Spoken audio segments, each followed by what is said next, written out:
화학 반응이 일어납니다. 화학 반응이 일어나요. 화학 반응을 식으로 표현하면 화살표를 기준으로 왼쪽에다가 반응물을 쓰고요.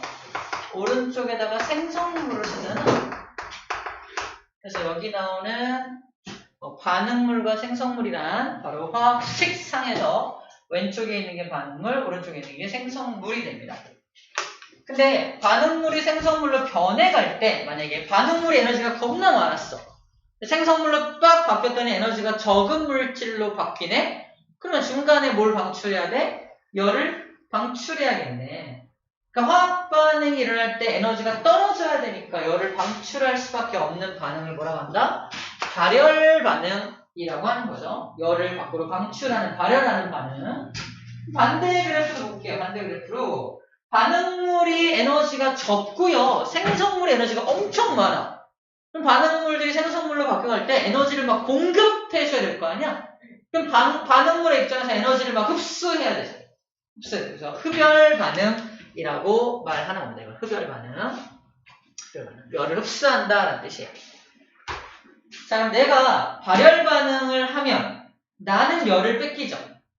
하지만 주변은 어때요? 열을 가져가는 거니까 주위라네. 주위는 온도가 올라갑니다. 다시 발열 반응이 일어날 때 이거야. 발열 반응이 일어날 때 나는 온도가 떨어지지만 주위는 어때요? 온도가 올라가게 되는 거예요. 자, 이때 나를 물어보는 건지 얘를 물어보는 건지 주위를 물어보는 건지를 잘 구분해서 문제를 풀어야 합니다. 이걸 주위라고 하고요. 얘는 나를 뭐라고 하냐면 어려운 말로 개라고 해요. 웬 개? 그죠? 개의 온도는 떨어지죠. 하지만 주위의 온도는 올라간다 라고 말하는 겁니다. 반대로 흡열 반응일 경우에 흡열 반응 짧아졌다. 흡열 반응일 경우에는 열을 흡수하는 거니까 개의 온도는 올라가죠. 개의 온도는 올라가지만 주위의 온도는요 떨어지게 되는 겁니다. 예를 들어서 쌤이 그린 게 뭔지 맞춰줘.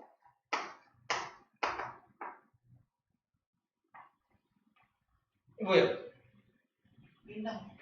냉장고? 얼음. 정답 얼음. 고마워. 딱 봐도 얼음이죠? 인정 안 하네 이제. 색깔을 파란색으로 입을까? 얼음이야. 얼음이 지금 뭐 되고 있냐? 녹고 있죠? 녹고 있죠. 얼음이 녹고 있죠? 녹고 있다는 건 열을 방출하고 있는 거야? 흡수하고 있는 거야? 흡수하고 있는 거야. 밖에서 열을 흡수하고 있으니까 얘 온도 올라가면 녹고 있는 거잖아. 그래서 주위 온도가 떨어지는 거야. 그래서 얼음 주위의 온도가 떨어져서 차갑게 유지가 되는 겁니다. 내 얼음은 안 녹아. 내 얼음 절대 녹지 않아. 내 얼음은 안 녹는 얼음이래. 열을 흡수하지 않지. 열을 흡수하지 않는 얼음이거든? 주위 온도는 안 변해. 차가워지지 않습니다. 안 좋은 거야, 오히려. 녹는 얼음이 좋은 거라고. 녹아야 주위 온도를 떨어뜨릴 거 아니야, 그지? 이해됩니까? 그래서 안 녹는 얼음 없겠지만, 혹시 그런 게 있다면 좋은 얼음이 아니다, 그지? 얼음이 녹아야 주위 온도를 떨어뜨려서 물건을 신선하게 보관할 거 아닙니까? 그 얘기를 하고 있는 거예요. 그럼 얼마만큼 흡수하고 얼마만큼 방출해야 되느냐? 이만큼이죠? 이만큼 흡수 또는 방출해야 되는 거죠? 저 에너지 차이만큼 흡수 방출해야 되는 겁니다. 너무 당연한 이야기를 했어요. 자, 이제 흡열 반응과 발열 반응의 예를 좀 볼 건데, 자, 이게 발열 반응을 먼저 볼게요. 네 가지를 설명하고 있어요. 소개하고 있습니다. 발열 반응의 네 가지를 소개하고 있는데, 첫 번째가 염산과 수산나트륨 수용액이 반응을 해요. 화학식 볼 것도 없습니다. 그냥 산과 염기가 만나는 거죠. 근데 무슨 열 방출? 중화열 방출되잖아. 중화 반응이다. 무조건 열 방출하는 발열 반응입니다. 이건 볼 것도 없어요. 중화 반응이네. 너무 당연히 발열 반응이에요. 중화 반응이니까. 그래서 저 열을 무슨 열이다 불러요? 쌤이 뭐라 했어? 이 열을? 중화열이에요. 그랬잖아. 쌤이 좋아하는 중화열이에는 짬뽕이 있다. 중화열이에요. 어디까지가 진심이고 어디까지가 농담인지 모르겠어요. 아무튼 중화열이에요. 되게 열 방출해야 됩니다. 중화 반응은 화학 시간에 산성과 염기성 보인다. 무조건 발열 반응. 오케이. 두 번째, 얘는 아연과 염산이 반응한다. 이거는 금속하고 산이 반응할 때, 그죠? 금속하고 산이 반응할 때 수소기체 발생되면서 반응하는 거 알아요? 반응할 때 차가워질 것 같아? 뜨거워질 것 같잖아, 주위가? 그죠? 그래서 이것도 발열 반응이라고 생각해 주면 되겠네요. 또 다른 방법은 이겁니다. 솔리드하고 에이큐스 보여요? 솔리드와 에이큐스, 가스. 자, 봐봐. 문제입니다. 고체를 액체로 만들 거야. 열을 어떻게 해야 돼? 공급해야 돼, 빼야 돼? 공급해야죠. 그러므로 고체와 액체 중에 일반적으로 누가 에너지가 많아? 액체가 에너지가 많은 거예요. 그죠? 액체가 있어! 액체를 기체로 만들 거야. 어떻게 해야 돼? 열을 공급해야지. 그러므로 액체와 기체 중에 누가 에너지가 많아? 기체가 에너지가 많아요. 자, 고체 상태인 녀석을 물속에 집어넣어서 막 녹일 거야. 그럼 고체는 이렇게 운동한 놈인데 수용액으로 들어가면 어떻게 돼요? 자유롭게 움직일 거 아니야? 누가 에너지가 많아? 수용액이 에너지가 더 많아. 자, 그래서 이런 에너지 관계로 따져볼 수도 있는데 이거 같은 경우는 그걸 따지면 안 되긴 하다. 자, 일단 이거는 그래서 방금 얘기한 건 좀 이따가 할 거에 대한 빌드업이야. 1번과 2번은 그냥 따로 암깁니다. 이런 반응 우리 본 적 있어, 그죠? 중화 반응 본 적 있어. 그 다음에 금속과 산이 반응할 때 부글부글 거리면서 막 기체 발생해. 당연히 발열 반응, 그죠? 너무 당연한 발열 반응 두 개를 설명해 준 겁니다. 되게 예외적이야. 3번과 4번은 그냥 일반적입니다. 자, 예외가 아닌 일반적. 어떻게 일반적이냐? 메테인 가스를 불을 붙여서 태울 거야. 다른 말로 연소시킬 거야. 메테인 기체와 산소 기체가 만날 거 아니야. 탄다는 건 뭐야? 액체 상태에 물 나가는 거 보여요? 그럼 기체들이 만나가지고 액체를 만든다는 뜻이거든? 그럼 에너지를 어떻게 해? 버려야 돼. 그잖아. 그래서 이럴 때도 에너지가 열이 방출된다라고 화학식으로 볼 수도 있고, 그리고 얘는 불을 태우는 거니까 당연히 발열 반응이겠죠? 이렇게 기억해도 될 것 같습니다. 마지막, 철이 녹슬 때 이거 열이 나오는지 열을 흡수하는지 잘 모르겠죠? 여기도 나와 있어. 봐봐. 여기도 솔리드하고 기체가 만나서 솔리드만 만들어지지. 그러니까 저 기체가 가지고 있는 에너지는 어떻게 해야 돼요? 버리고 들어가야지, 그지? 그래서 발열 반응일 수밖에 없구나라고 인식해야 됩니다. 이해돼요? 이게 쌤이 이걸 암기하는 법이라고 말하는 거예요. 하나하나 화학식을 기억하는 게 아니라 이럴 땐 열을 방출할 수밖에 없겠네. 이럴 땐 열을 흡수할 수밖에 없겠네를 이해하자는 거지. 흡열 반응도 볼게요. 흡열 반응도. 열을 흡수하는 반응입니다.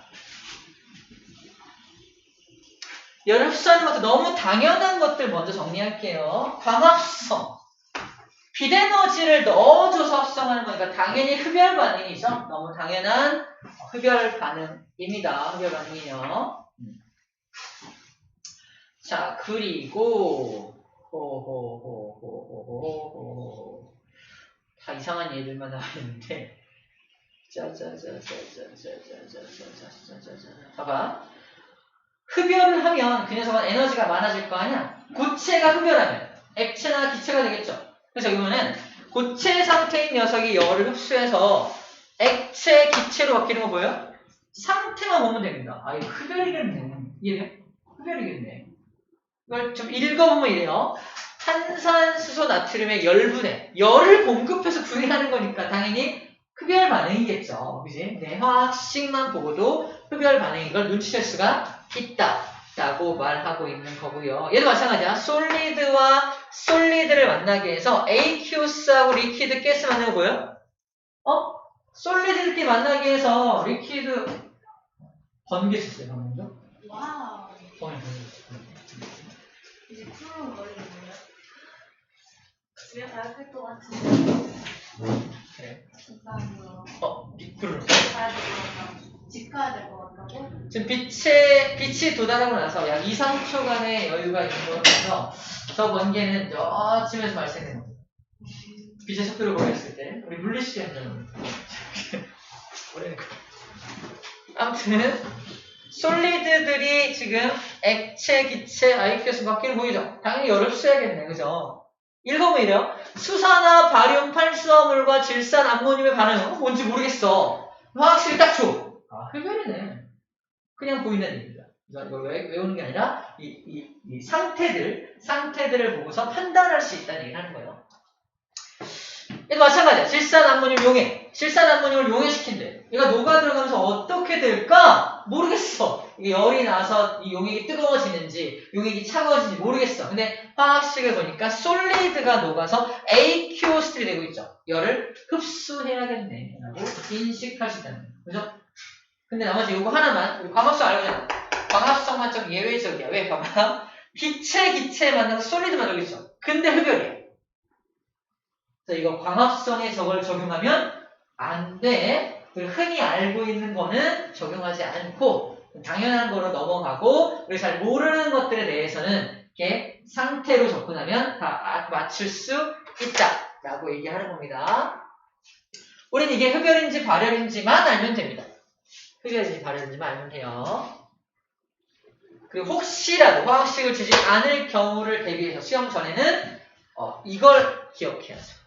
이건 흡연인지 발열인지, 이건 흡연인지 발열인지를 아예 기억을 할 필요가 있을 겁니다. 됐죠? 자, 실제로 실험을 하는 게 나오는데, 봐봐, 실제 실험인데, 이게 뭐야? 방금 한 번 먼저 할게요.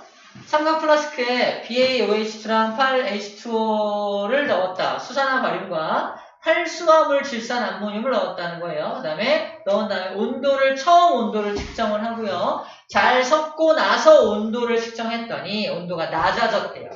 이 온도는 어디서 측정하는 거예요? 이 온도는 계야 주변이에요. 주변의 온도를 측정하는 거예요. 이거는 그 물질 속의 온도를 측정할 수 없거든요. 물질이 만들어질 때 그 물질에다가 빡 꽂아서 만드는 게 아니라 그 물질이 만들어질 때 내가 측정하는 건 주위의 온도를 측정할 수밖에 없는 거야. 그러면 얘는 무슨 반응이다? 흡열 반응이라는 걸 알 수 있다는 겁니다. 흡열 반응을 알 수 있다는 거야. 그 다음에 얘도 아연과 염산을 반응시킬 건데 처음 온도를 측정하고 아연과 염산을 막 반응시키고 나서 온도를 측정했더니 온도가 올라갔어. 저 올라간 온도는 주위의 온도야? 물질의 온도야? 아니죠. 주위의 온도죠. 네. 주위죠. 아니, 네. 주위죠. 봐봐. 아연과 염산이 반응을 해서 열을 막 방출하니까 주위의 온도가 올라갈 거 아니야? 그래서 온도가 올라간다, 높아진다라고 말하고 있는 거야. 주위입니다. 그러면 무슨 반응이다? 발열 반응이구나 라는 걸 알 수 있다는 것입니다. 자, 흡열과 발열을 이용한 생활 속의 예들입니다. 조리용 발열팩. 얘와 얘를 섞었더니 막 열이 나. 그 열을 이용해서 조리를 하는 거예요. 자, 발열 도시락 안에 들어있는 건데 조리용 발열팩 안에는 산화칼슘과 물이 들어있습니다. 그래서 조리를 할 때 열을 섞어주게 되면 열이 막 나는 걸 이용해서 음식을 데우거나 더 뜨겁게 해서 조리를 해서 먹을 수가 있어요. 발열 반응이죠. 발열 반응을 이용하는 거고요. 휴대용 손난로도 알죠? 여러분들 잘 알죠? 이렇게 흔들면은 철가루에 산소가 달라붙으면서 산화철이 돼요. 그러니까 철이 녹쓰는 거죠? 철 녹슬 때 무슨 반응을 했어? 발열 반응이라고 했죠? 그래서 그 열을 이용해서 손을 따뜻하게 하는 겁니다. 좀 급격하게, 빠르게 반응이 일어나서 열을 빠르게 내는 거죠. 제설제. 산화칼슘을 물에 녹입니다. 그럼 봐봐. 산화칼슘은 이거. 염화칼슘을 물에 녹이면 AQ3 되고 있죠. 그러면 얘는 얘가 되면 열을 흡수해야 되잖아, 원래는. 그죠? 열을 흡수해야 되죠? 근데 이거는 좀 예외적이네요. 기억해야겠다. 염화칼슘을 물에 녹일 때는 이 화학식만 보면은 왠지 솔리드가 얘가 되려면은 열을 흡수해야 될 것처럼 보이잖아. 사실 얘는 좀 반대야. 그래서 약간 예외적인 것 중에 하나인데 이건 따로 기억해야 돼. 염화칼슘을 물에 녹일 때는 열을 오히려 방출한다고 따로 외워줘야 되고요. 그 방출한 열 때문에 주위의 온도가 높아져서 눈을 녹이게 되는 겁니다. 이런 게 좀 어렵지? 이거 화학식만 딱 보면은 이거 흡연해야 될 것 같은데, 그지? 맞잖아. 그리고 누가 잘 아는 얘도 아니야, 그지? 우리 제설제 뿌려본 적 없잖아. 선생님이 잘 아는 얘가 아니면은 그냥 일반적으로 상태만 보면 된다고 했는데, 근데 이거는 상태만 보면 안 되는 문제. 따로 암기를 해줘야 되는 문제. 열을 방출해요. 반대로 흡열 반응은 냉각팩 같은 거. 얘가 이거로 될 때, 이거는 딱 맞아 들어가죠. 솔리드가 AQS 되니까 열을 흡수하죠. 주위 열을 흡수하니까 주위가 차가워지는, 냉각시켜지는 녀석이에요. 자, 저 녀석은 맞아 들어가지만, 그러니까 여러분들 예외적인 것들만 조금 별표 쳐갖고 따로 외워주면 될 것 같아요. 예외적인. 나머지는 다 이제 우리가 알고 있는 상식적인 내용에서 다 맞아 들어가겠구나 라고 생각하면 되겠습니다.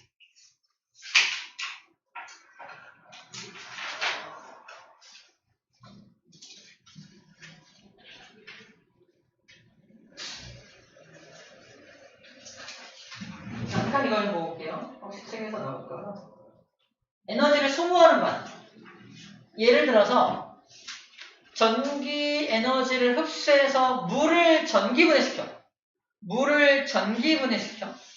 물한테 전기를 공급하잖아. 그래서 물을 전기분해시키면 기체가 발생하죠. 그러니까 액체를 기체로 만드는 거니까 당연히 흡열 반응이겠구나 라고 상상할 수 있겠죠. 근데 우리 다른 말로는 에너지를 얘가 소비하는 거다라는 측면, 전기 에너지를 소비한다는 측면에서 에너지를 소비하는 놈들도 흡열 반응으로 분류한다라는 말을 하고 있는 거예요. 에너지 소비하는 것들도 흡열 반응으로 분류한다라는 얘기를 하고 있습니다. 그런 거 없죠? 자, 그 다음 우리 했던 거. 비열이 뭔지, 연료량이 뭔지 잠깐 다시 볼게요. 비열은 어떤 물질, 여기는 1g이네. 그램 체크, 그러니까 킬로그램이 아니라 그램으로 체크되어 있죠. 어떤 물질 1g의 온도를 1도씨 높이는 데 필요한 열량은 칼로리입니다. 원래 칼로리, 원래는 칼로리야. 칼로리인데 이렇게 써놨죠. 줄로 바꿔놓은 거예요. 자, 그래서 우리 환산하는 방법이 있는데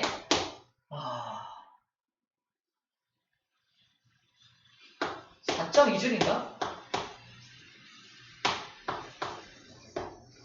그럼 확인 좀 할게요. 책이 안 나오죠? 몇 줄이 몇 칼로리 되는 거 안 나오죠? 나와요? 안 나오죠?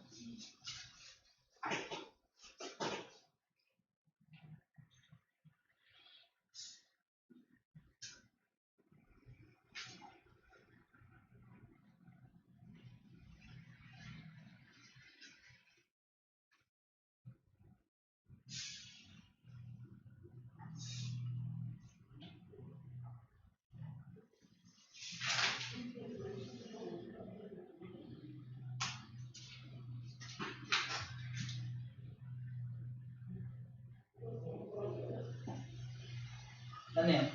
1칼로리가 4.2줄이에요. 아이고, 1칼로리가 4.2줄이니까 여기 줄로 나와 있다는 건 봐봐. 어떤 물질 1kg의 온도를 1도 높이는 데 필요한 열량이 만약 물이라면 1칼로리거든요. 1칼로리니까 물의 비열은 두 가지로 표현되는 거야. 첫 번째 1칼로리입니다. 뭐 할 때? 1g을 1도씨 높일 때 1g의 물을 1도씨 높일 때 필요한 열량 칼로리로 표현하면 1이라고 쓰면 되고요. 두 번째 1g을 1도씨 높일 때 필요한 열량을 줄로 바꾸면 1칼로리가 4.2줄이 되면 4.2줄 per 그램 도씨라고 써주면 됩니다. 둘 다 알고 있어야 돼요. 책에는 줄이라고 나왔으니까 1칼로리가 4.2줄이라는 사실을 좀 알고 있어야 풀 수 있어요. 4.2.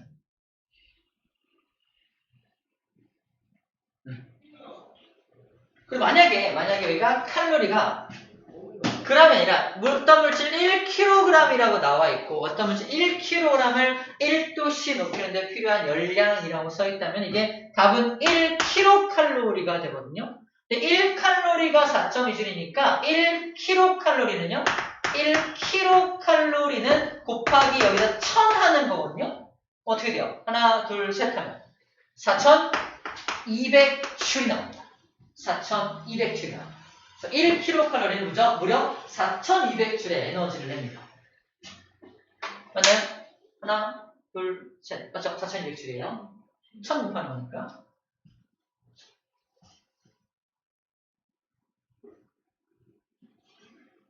이런 말 들어봤죠?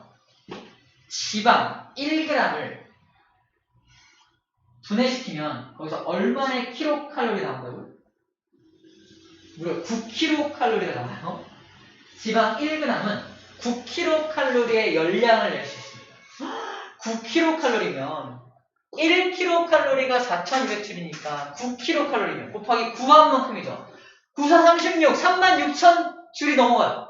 36,000줄에 해당하는 에너지를 방출해야 지방 1g을 태울 수 있다는 거예요.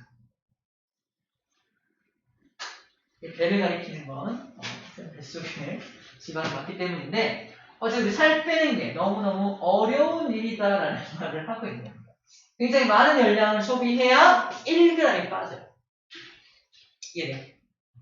그만큼 운동을 더 열심히 해줘요. 이걸 알고 있는 사람은 밥은 요만큼 먹고 운동을 많이 해야 살이 빠진다는 아주 기본적 원리를 알고 있습니다. 그죠? 하지만 생각이 없는 사람들은 밥을 이만큼 먹고 운동을 요만큼 하죠? 운동했으니까 살 빠지겠지? 빠져 안 빠져? 절대 안 빠지죠. 오히려 쌓이죠? 신진대사가 활발해서 더 잘 쌓입니다. 많이 먹으면 안 된다는 얘기예요. 좋은 걸 먹어, 좋은 거. 많이 먹지 말고 좋은 걸 적게. 고기 종류를 좀 알뜰하게, 살뜰하게 먹어주면 돼요. 어쨌거나 그 얘기까지 했네요. 자, 그 다음에 연료량 C는 CM이라 해서 CCM 외웠고요. 열량은 C암탑 또는 시멘트로 기억한다고 그랬습니다. 또 다른 말로 CM이 C니까 CT라고 쓸 수도 있다 라고 했던 게 쭉 적혀져 있는 거예요. 그냥 읽었더라면 뭐야 또 왜 이렇게 많아? 그랬을 텐데 뭐만 두 가지 시암탑하고 시멘트하고 CCM 두 가지만 기억하면 응용해서 쓸 수 있다 라는 말을 하고 있는 겁니다.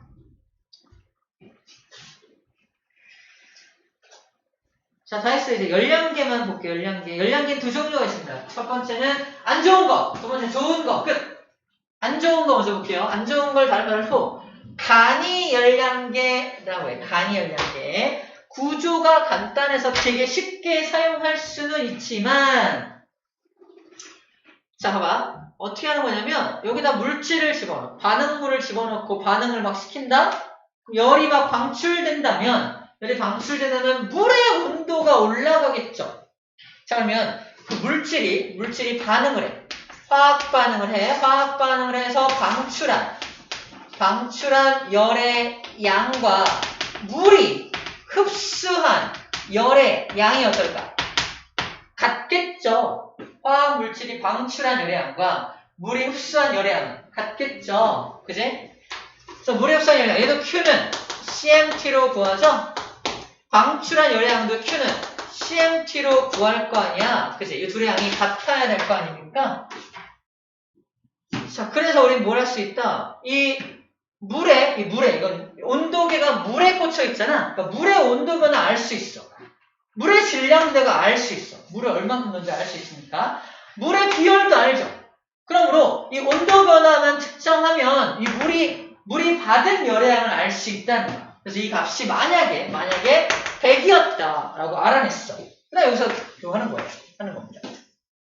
이걸 적용해서 열 평형 때문에 이 물질의 온도도 역시 온도 변화가 얼마인지 알 수 있겠죠. 이 물질의 질량도 알 수 있다면 이 물질의 비열이 얼마인지도 알 수가 있겠네요. 이런 식으로 찾아내는 거거든요. 이해돼요? 이런 식으로 찾아내는 거야.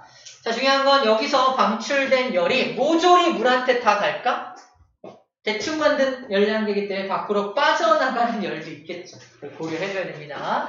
열 손실이 있기 때문에 정밀한 실험에서는 사용하지 않는다라고 적혀 있어요.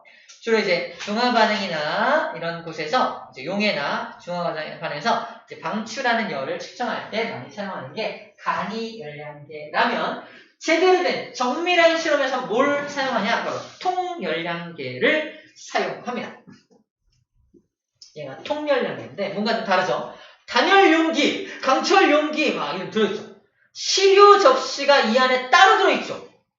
그러니까 시료가 뭐냐면 반응물들을 말하는 거야. 반응물이 담겨있는 접시가 따로 들어있고 저기서 반응이 막 일어나면 열이 방출된다라고 가정했을 때 여기서 방출된 열이 일단 물에 흡수가 될 거 아니야? 근데 여기 다 단열돼 있으니까 밖으로는 잘 빠져나가지 못하게 만들어 놓은 거예요. 밖으로 나가지 못하고 여기서 방출된 열이 물로 빠져나와요. 잘 봐. 방출된 열이 물로 하나 빠져나와요. 근데 이 실험 장치에 아주 잘못된 점이 있어요. 뭐냐면 너무 장치를 거창하게 만들다 보니까 장치 자체의 온도도 올라갈 수 있습니다. 무슨 말인지 알아요? 물의 온도가 올라가는 게 아니라 방출한 열 때문에 그 장치들의, 그 거대한 장치들의 온도도 막 올라가고. 그래서 비교적 정확하게 측정할 수 있지만 얘는 이 단열 용기나 강철 용기 또는 시료 접시 같은 이런 실험 장치들이 방출하는 온도도 이제 생각을 해줘야 돼요. 그래서 밑에 식을 보면은 통열량계를 이용한 열량의 측정은 봐봐.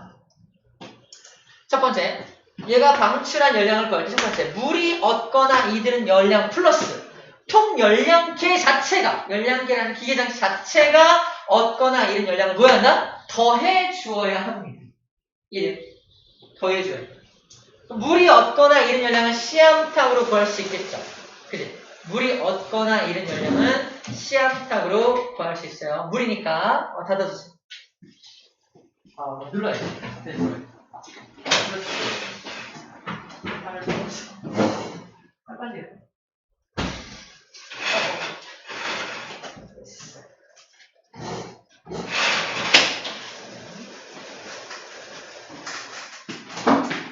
그래서 물이 얻거나 이런 열량은 물의 비열 1, 물의 질량, 물의 온도 변화를 구할 수 있고요. 더하기 이 통열량계가 얻은 열량은 어떻게 구할까? 통열량계의 비열을 주나? 아니요. 이때는 문제에서 통열량계의 연용량을 줘요.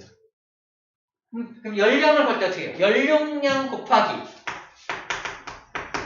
CT, 그죠? 연용량 곱하기 T로도 구할 수 있었잖아. 연용량을 줍니다. 그래서 연용량, 통열량계 연용량 곱하기 델타 T로도 구할 수 있으니까 저렇게 더해가지고 전체 열량을 구합니다.